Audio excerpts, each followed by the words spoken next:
Dengan berlandaskan politik luar negeri, Indonesia telah bergabung dalam misi perdamaian dunia. Politik luar negeri Indonesia memegang prinsip bebas aktif. Terdapat 3 nilai yang dianut dalam politik luar negeri Indonesia. Pertama, politik luar negeri Indonesia ditujukan untuk mewujudkan kepentingan nasional, khususnya kepentingan pembangunan.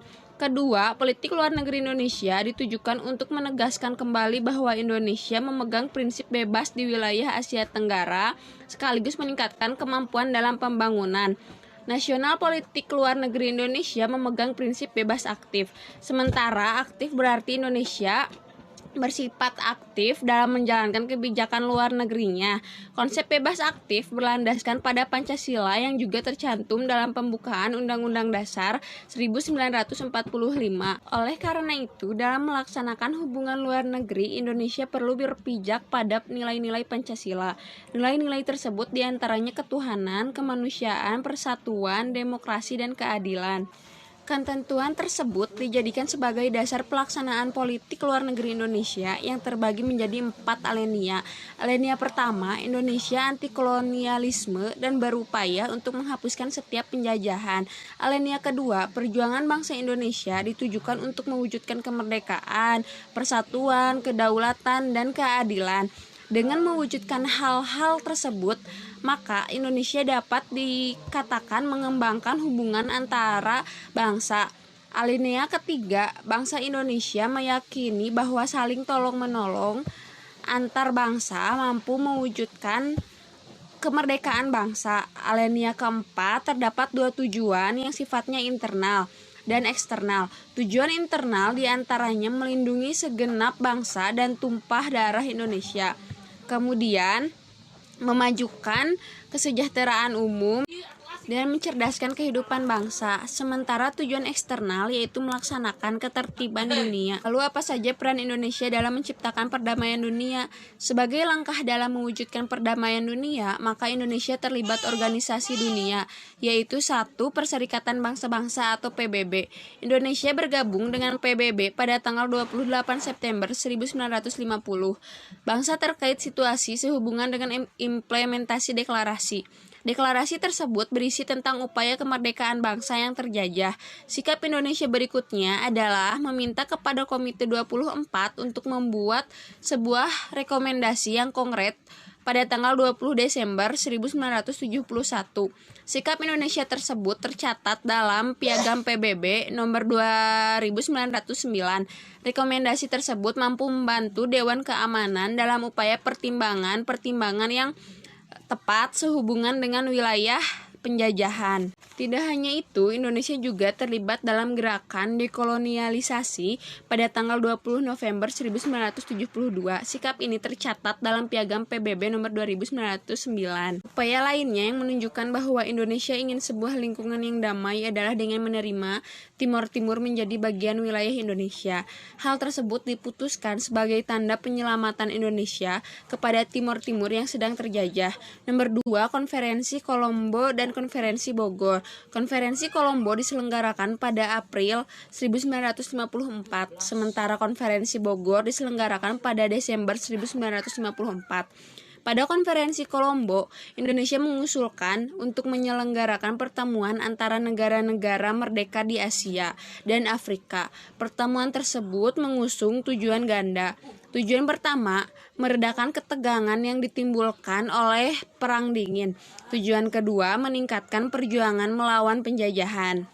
Sementara itu, Konferensi Bogor menghasilkan beberapa keputusan, di antaranya mengadakan KAA di Bandung pada bulan April 1955, menetapkan kelima negara peserta Konferensi Bogor sebagai negara-negara sponsor, menetapkan 25 negara Asia Afrika yang akan diundang. 3. Konferensi Asia Afrika atau KAA. KAA bermula dari Perang Dunia II yang telah berakhir. Berakhirnya Perang Dunia II memunculkan 2 kekuatan adidaya baru, di antaranya Amerika Serikat dan Uni Soviet. Pada saat itu, Amerika Serikat melopori berdirinya Blok Barat. Blok Barat disebut juga dengan blok kapitalis atau liberal. Sementara Uni Soviet mempelopori kemunculan Blok Timur. Blok Timur disebut juga dengan blok sosialis atau komunis. 4. Misi Garuda pada 26 Juli 1956. Indonesia tergabung dalam United Nations Emergency Forces atau UNEF dengan menyumbangkan 550 militer. Dikutip dari laman Ruangguru, ide terbentuknya misi Garuda berawal dari adanya konflik di Timur Tengah. Saat itu, Inggris, Prancis, dan Israel melancarkan serangan gabungan terhadap Mesir. Serangan tersebut menimbulkan perdebatan di antara negara-negara lainnya. Dalam sidang umum PBB, Menteri Luar Negeri Kanada Lester B. Pearson mengusulkan agar dibentuk pemeliharaan perdamaian di Timur Tengah. Saat ini, pemerintah Indonesia telah menugaskan 2.843 personil TNI dan Polri yang bertugas di 10 misi pemeliharaan perdamaian PBB. Kontribusi pasukan Indonesia ke misi pemeliharaan PBB merupakan wujud pelaksanaan mandat konstitusi yang mengamanatkan Indonesia untuk ikut melaksanakan ketertiban dunia. Selain itu, pengiriman pasukan ini adalah implementasi dari sarana peningkatan kapasitas dan profesionalisme personel TNI dan Polri. 5. Deklarasi Juanda. Deklarasi Juanda dicetuskan oleh Perdana Menteri Juanda Kartawijaya pada tanggal 13 Desember 1957. Terbentuknya deklarasi ini menentukan luas laut teritorial Indonesia.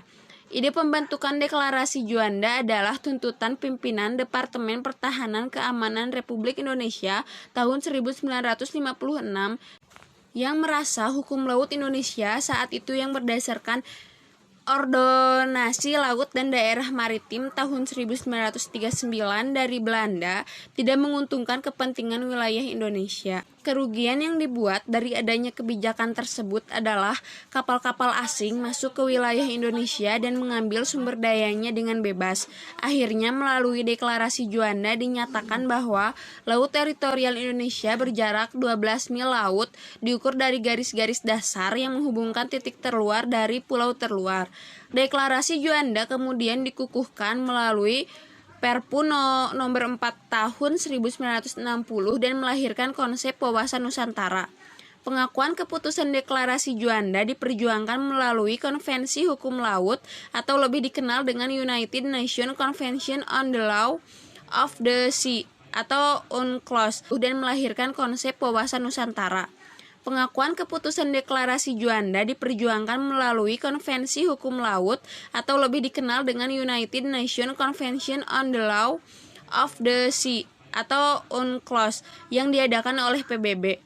Setelah ditetapkan dalam Konvensi Hukum Laut PBB yang ketiga di Montego Bay, Jamaika pada tahun 1982, deklarasi Juanda baru dapat diterima di dunia internasional.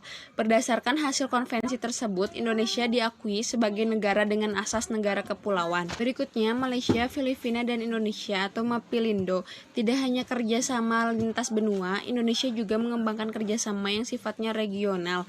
Yang ini dibuktikan dengan bergabungnya 3 negara berkembang seperti Malaysia, Filipina, dan Indonesia. Atas keterlibatan 3 negara tersebut, maka terbentuklah MAPILINDO. Akan tetapi, kerjasama ini merupakan tidak memberikan hasil yang signifikan.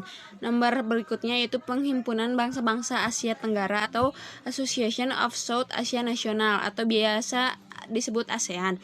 Pada tahun 1957 terdapat sebanyak 5 negara yang bergabung dalam ASEAN. Kelahiran ASEAN ditandai dengan tanda tangan negara-negara tersebut melalui Deklarasi Bangkok pada tahun 1967. 5 negara tersebut diantaranya Malaysia, Filipina, Indonesia, Muang Thai, dan Singapura.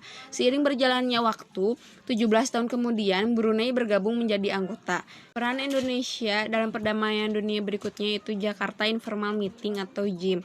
Dalam rangka upaya persengketaan Kamboja pada 1984, Menlu ASEAN berbicara dengan Menlu Republik Indonesia untuk berbicara dengan Vietnam.